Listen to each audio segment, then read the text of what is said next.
Bom, gente, como nós tínhamos visto na aula passada, trabalhar com os web services dentro de Android é uma tarefa um tanto quanto complexa, apesar de que as APIs disponíveis dentro do Android com Java, ou mesmo com Kotlin, elas são funcionais o suficiente, você pode trabalhar e fazer basicamente o que você precisa com elas. Eventualmente o código fica um pouquinho verboso e você tem que tratar com uma certa complexidade à medida que os web services também aumentam a complexidade. Nós mexemos com web services muito simples, mas nós temos APIs REST que são bastante complexas, e onde você precisa usar mais métodos, fora o GET, por exemplo, onde você tem que passar parâmetros, onde os parâmetros são passados de uma forma que não é tão canônica assim, porque nós temos que entender que tem muitos web services que estão há muito tempo disponíveis e é provável que alguns desses desenvolvedores não queiram alterar como o web service funciona, só por conta da aplicação Android, e por mais fatores eles podem se tornar bem complicados.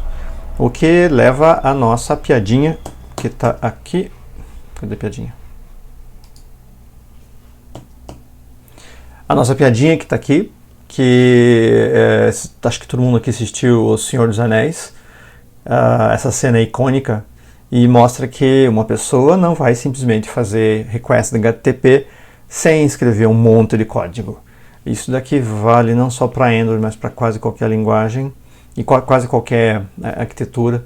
E é basicamente o que acontece. Quando você tem que escrever um monte de código para alguma coisa, é provável que você comece a tornar a sua programação um pouquinho mais eficiente. É provável que você comece a definir suas próprias funções, que suas próprias bibliotecas. Isso dá origem que a gente usa aqui, entre eles o retrofit. Bom, como eu estava comentando, trabalhar com web services em Java, em Android, tem uma codificação que pode começar a ficar bastante complexa, e quanto mais você aumenta a complexidade, é mais provável que você tenha erros acontecendo. Quanto maior um código, vai ser mais difícil que você tenha manutenção dele mais tarde, e acho que eu já comentei isso em alguma outra aula. Adoraria ter uma estatística para saber quantos códigos foram simplesmente jogados no lixo, aquele código que você, depois de 5, 6 ou menos anos, você tem que dar uma certa manutenção nele, e o programador descobre que é mais fácil reescrever o código inteiro do zero do que fazer um simples patch, do que escrever um simples patch, porque é impossível descobrir por onde começar. E quando você tem um código complexo, como é em web services, isso pode se tornar complexo também. Além do fato que você tem que ficar parseando os dados. Então você tem que parsear o teu JSON, tem que parsear o teu XML, que é menos comum em web services modernos, mas eventualmente pode ter ainda, porque tem código legado. As pessoas às vezes só fazem um wrap em cima de um código de um web service antigo para mostrar ele como REST, por exemplo. Isso pode acontecer. E cada vez que você tem um programador com algumas dificuldades, evidentemente esse programador vai tentar achar alguma solução. As soluções podem ser as mais variadas e começam quando você começa a copiar e colar de projetos antigos. Daí você resolve criar aquela pequena, uma classezinha com todos os métodos que você quer. Essa classezinha começa a ficar um pouquinho maior, você torna ela uma pequena biblioteca. Depois disso, o seu colega do lado olha, gostei dessa biblioteca, por favor, passa para mim, e a coisa começa a pegar fogo e de repente alguém coloca lá no GitHub e fica bem conhecido. Isso acontece frequentemente. E em geral as pessoas procuram resolver os próprios problemas. E alguns desses problemas são comuns o suficiente para que isso beneficie um grupo maior de pessoas. E é exatamente o caso em programação para web services dentro de uma plataforma como o Android, onde a gente tem mais coisas ainda dentro do Android. A gente tem que tratar com o fato de que nós temos a main thread, a thread de interface do usuário e a thread onde fica buscando. Nós já tínhamos tratado isso com a sync task, então você tem que criar uma sync task, você tem que de alguma forma fazer isso. Então você acaba começando a escalar em complexidade. Qualquer coisa que você possa fazer para diminuir isso pode ser bem interessante. O retrofit é uma dessas iniciativas, existem outras. A gente vai tratar dele aqui porque ele é uma iniciativa bastante comum, é uma biblioteca muito comum, muita gente usa. Ele está ativo desde 2013, então à medida que isso vai evoluindo, eles vão encontrando erros e colocando mais funcionalidades. Então é uma biblioteca que pode-se dizer bastante robusta, bastante estável hoje em dia. É definido como um type-safe HTTP client para Android e para Java. O que é um type-safe? Type-safe é onde basicamente você não vai se preocupar em fazer a ligação você mesmo com todos os bindings, com todas as variáveis que você vai receber tanto resposta quando vai colocar dentro de uma requisição, por exemplo, num post, onde alguém vai tratar disso para você e isso vai ser seguro em relação à API que você possui. Esse aqui é o logo do Retrofit, a gente já vai dar uma olhadinha na página dele para dar uma olhada em como ele funciona. E a ideia é que você torne simples uma conexão a Web Services, REST em particular, porque ele se adapta bem à semântica de Web Services REST. E você vai ter que se basear o que você faz usando o Retrofit fortemente no que a API da tua fonte REST determina. Então você vai ter que de alguma maneira ter acesso à documentação dessa API e saber exatamente quais são os métodos disponíveis ali dentro.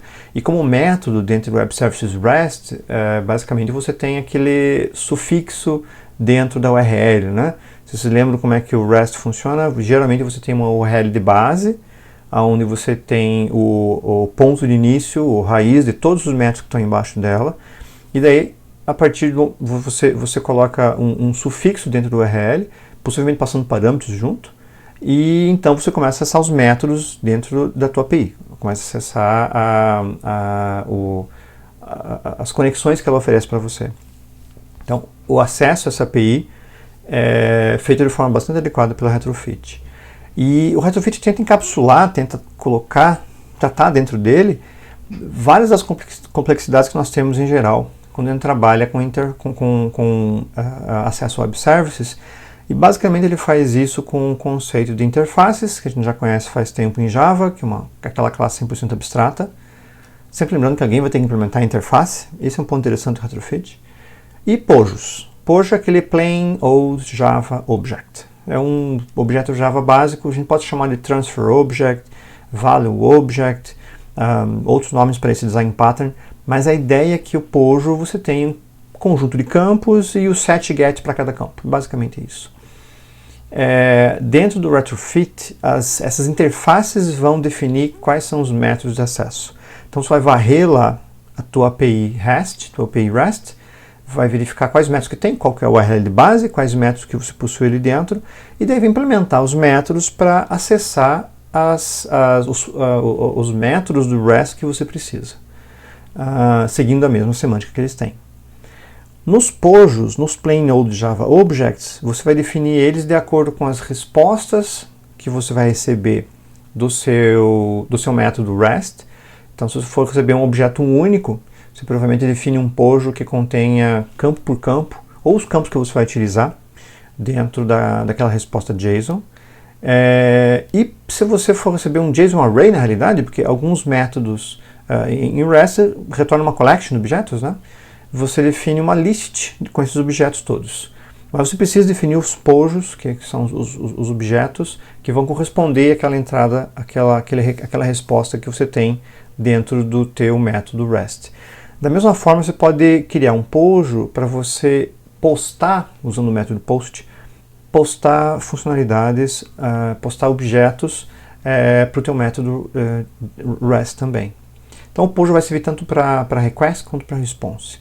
A gente também pode fazer um response, quer dizer, enviar dados para o servidor de maneiras diferentes, porque alguns deles talvez não recebam exatamente dentro do post. Dentro do post você coloca ele como dentro do header do HTTP. Alguns métodos mais antigos acabam usando alguma coisa parecida com o form, mas dá para fazer isso com o Retrofit também. Um outro ponto interessante é que nos códigos que nós fizemos na semana passada, a gente teve que tratar o objeto JSON e coletar as informações que nós queríamos do JSON manualmente. Claro que isso para um objeto pequeno não é tão complexo assim, mas à medida que você tem objetos mais e mais complexos, isso pode ser bastante consumidor de tempo e possivelmente com possíveis erros colocados ali dentro.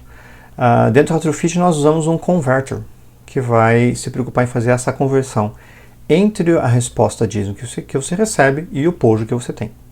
Evidentemente que os nomes têm que ser iguais ali dentro, tem uma certa paridade em relação a isso, mas ele faz todo o trabalho para você. Um outro ponto interessante é que nós temos que usar uma sync task dentro da conexão e o Retrofit já faz isso para nós também. Ele já cria isso numa thread separada, já faz as ligações de forma que você não precisa se preocupar com isso. Tem uma biblioteca que é do mesmo autor do Retrofit, por sinal, do mesmo grupo, que é OK HTTP, que é a biblioteca que dá o suporte para as conexões de rede que você tem dentro do Retrofit. Ele não usa as classes convencionais do Android. E, claro, você pode usar o HTTP para fazer os programas de forma direta mesmo, caso você queira acessar o HTTP de forma direta. Deixa eu tentar fazer alternar aqui. Eu vou mostrar... essa aqui é a página do Retrofit. Vocês podem depois pausar o vídeo. Eu acho que o vídeo vai em alta qualidade. Vocês podem pausar e ver a URL aqui dentro. E aqui ele já mostra de cara como é que você faz o acesso à interface. Tem a declaração dela, como é que você busca isso. Tem a configuração, que é importante, porque de que maneira que você coloca isso dentro do seu programa. Aqui ele mostra, acho que em download, de que forma que você coloca no Gradle, né, a implementation aqui dentro, de que forma que você coloca isso daqui. Na configuration ele mostra uma coisa interessante, que são os converters, que vão ser responsáveis por serializar e deserializar os dados que vêm da tua requisição JSON para dentro do objeto e vice-versa. Você tem um conjunto de converters disponíveis aqui dentro. Em geral, a gente usa o converter JSON, que é da Google. E é fácil você buscar ele, nós vamos usar ele no exemplo. Mas você tem outros disponíveis aqui dentro, que você pode testar. Tem alguns que servem para fazer buffer de protocolo e mais algumas coisas assim. Esse daqui é onde você pode baixar o Retrofit, caso você queira. A gente vai acabar usando isso no Gradle, não vai ser necessário. Esse aqui também é a OKHTTP, que é a biblioteca que dá suporte ao Retrofit. E caso vocês queiram trabalhar diretamente com HTTP, o OKHTTP também é uma boa opção junto com as opções disponíveis dentro do Java. Vou voltar para a apresentação. E, bom, a arquitetura do Retrofit é bastante simples. Basicamente, o que você tem que fazer é criar uma interface de serviço e criar somente a interface. Nessa interface você vai declarar, numa interface você não implementa nada, né? Mas você declara os métodos que você vai usar lá da API REST que você está acessando. E dentro desses métodos, usando annotations, você vai declarar as diversas opções disponíveis, notadamente as opções de qual que é o sufixo da URL base que você está usando e quais são os potenciais parâmetros que você tem aí dentro, tanto de request quanto de response. Esse objeto você tem que criar, essa interface. E um outro objeto que você tem que criar, mas agora como classe, são os POJOs. Então, todos os dados que você vai trocar entre o seu web service e o seu programa. Então, naquele nosso web service de SAP, por exemplo, nós temos naquele JSON que ele recebe de resposta várias informações. Então, o SAP, o logrador, a cidade, código objeto, tem uma listinha de informações lá. Você tem que implementar um objeto Java simples que contenha aqueles campos com o mesmo nome, com a mesma grafia, de forma que o converter possa achar os campos e colocar as coisas no devido lugar. Ele funciona isso também para XML, tem outros converters que fazem isso também para alguma coisa diferente de JSON. E basicamente é isso que você implementa. E depois tem que implementar a chamada realmente, mas a chamada, que é um call, somente é necessário ser implementada porque você tem que dizer o que você quer fazer com os dados, né? Então você faz a requisição, recebe a resposta e daí vai colocar esses dados dentro de uma activity, dentro de uma tela, ou vai gravar no banco de dados, ou fazer alguma coisa assim. Uma pergunta interessante nós temos uma interface. Então, você não consegue usar uma interface diretamente, alguém tem que implementar essa interface. E quem implementa essa interface? Como você podia imaginar, o próprio Retrofit. Ele implementa para nós, usando as annotations como os indicadores de por qual maneira ele vai implementar, de que maneira ele vai rodar. Eu vou mostrar basicamente como seria uma implementação básica do Retrofit aqui, e é evidente que fica muito mais fácil entender isso quando vocês veem no código, mas me acompanhem aqui na apresentação só para que a gente possa discorrer um pouquinho sobre isso, depois vão perceber como esses assuntos ficam bem mais fixados na implementação. Bom, a primeira coisa que você tem que fazer é declarar lá no build Gradle as dependências da app. E eu estou usando aqui a dependência da versão 2.6.0. No momento que eu estou gravando isso daqui, a versão mais nova do Retrofit é a versão 2.8.1, se não me engano. Está aqui na minha segunda tela. Mas para o emulador que eu estava usando, eu usei um emulador mais antigo, ele estava dando alguns problemas, eu fui dando um backtracking, cheguei até 2.6, roda perfeitamente. Para os recursos que a gente vai usar, a 2.6 está mais que o suficiente, e daí, à medida que você for tratando do seu alvo de implementação, você pode brincar com diferentes versões dele. Assim que você coloca as dependências lá, sincroniza, lembrando que como a gente está mexendo com a internet, pelo menos a permissão da internet tem que estar disponível lá no Android Manifest. Depois disso daqui, nós temos que declarar o retrofit lá na Activity. Basicamente, você declara um objeto da classe retrofit. Você pode declarar quantos objetos você quiser, porque na realidade, para cada URL base, então aqui ele mostra uma URL base, que é o que acaba determinando qual é o serviço, você declara um objeto diferente. Então aqui eu declarei só um, então private retrofit, nome original, por sinal. Mas você pode, numa mesma aplicação, acessar diversos web services diferentes. E percebam que a gente pensa no web service naquela semântica do REST realmente. Então você tem um web service, que é uma URL base, e dentro dessa URL base tem os vários métodos que vão ser usados. Então você tem uma URL base que é o acesso a usuários, por exemplo, e lá dentro você pode consultar usuários, listar usuários, cadastrar usuários, apagar usuários, coisas assim. Você tem uma outra URL base que é, por exemplo, um serviço de uma listagem de alunos, e lá novamente você tem a criação de um aluno, exclusão de um aluno, consulta, busca por nome, busca por código, mas você tem uma URL base para isso, e daí você tem aqueles pequenos sufixos que vão ser colocados, em geral acompanhados de um parâmetro que você usa para poder se relacionar com o objeto realmente. Claro que você pode acessar basicamente qualquer objeto, qualquer URL disponível, mas pensando o retrofit pensa na semântica de um web service REST, acaba sendo mais simples. E aqui um outro ponto interessante é que, além de nós termos, a gente quando cria o objeto retrofit, você pode colocar isso no método onCreate, ou até no próprio método que você está chamando de forma direta. Além do URL base, nós temos que dizer qual é o nosso converter. E aqui eu escolhi um JSON Converter Factory, que ele vai criar um JSON Converter, um JSON Converter, para poder fazer a troca de dados entre o nosso JSON e o nosso objeto, nosso POJO que a gente vai criar. Dá um build e daí finalmente você tem a classe disponível para você usar. Bem, na verdade, ele tem que fazer o builder porque ele precisa dessas duas informações, pelo menos essas duas. Qual que é o URL de base e qual que é o teu converter. Você pode ter uma outra fonte de dados, uma outra URL base, que use XML, por exemplo. Ou que você dê melhor com algum outro converter que você tem na lista lá disponível do retrofit. Feito isso, você, uma vez que você já tenha colocado ali dentro, você vai passar a criar a interface e os POJOs. O Plain Old Java Object, ou o Transfer Object, ou Value Object, esses vão ser o model. A gente chama de modelo pensando até naquele design pattern do MVC, onde o model é só aquele objeto que carrega os dados, é um transportador de dados.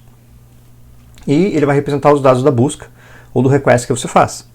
É um monte de campos, com um tipo adequado, obviamente, e o set e get que você tem para fazer isso.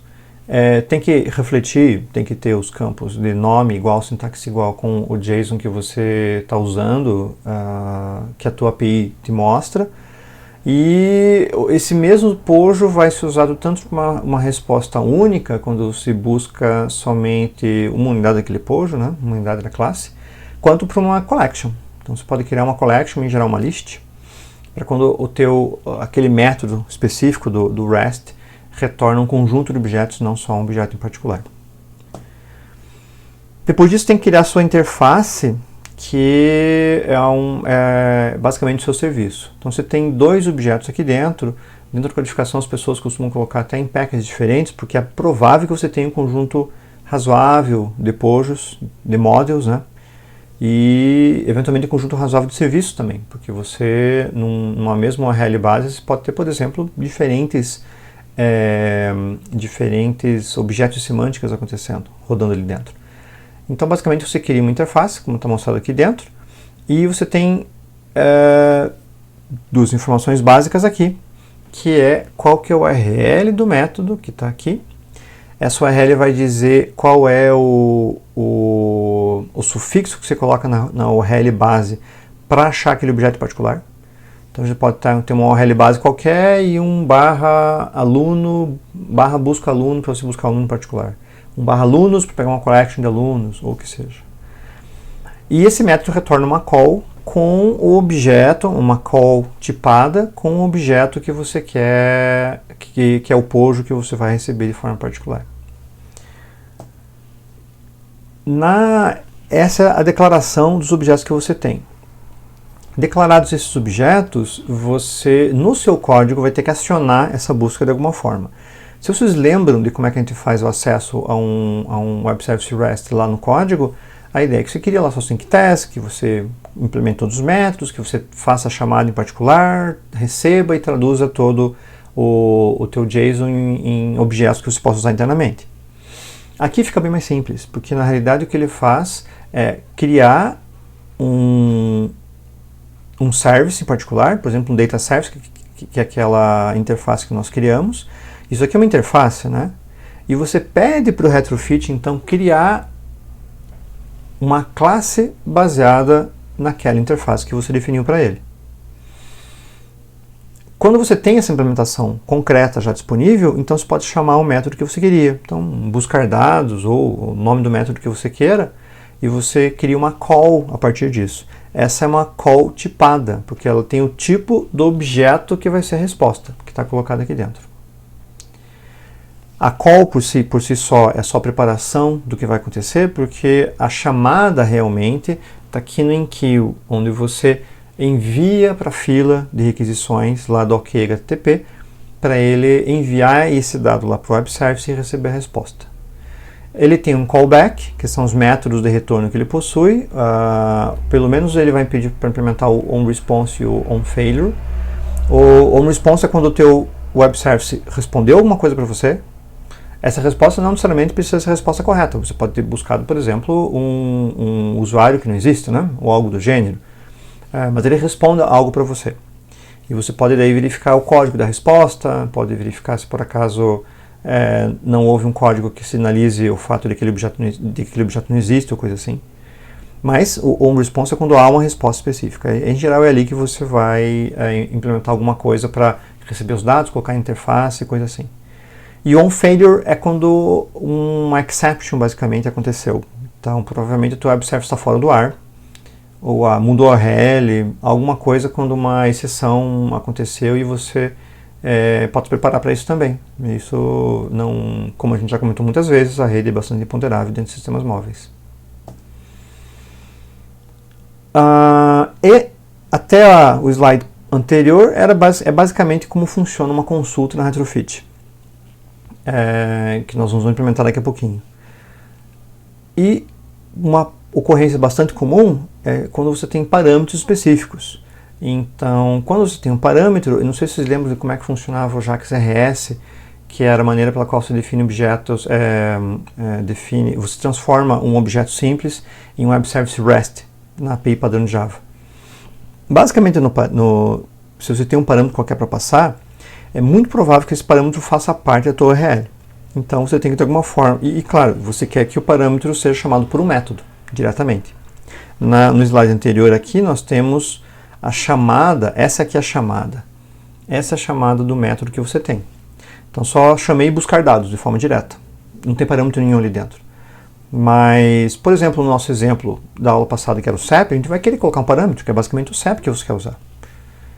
E seria interessante que você pudesse variar esse CEP, obviamente, e passar numa semântica de chamada de método. Então nada mais simples que você só chamar o método buscar dados, colocando o CEP ali dentro, ou o código do usuário, ou o nome do usuário, ou o que seja para ele poder buscar, seja para ele poder achar.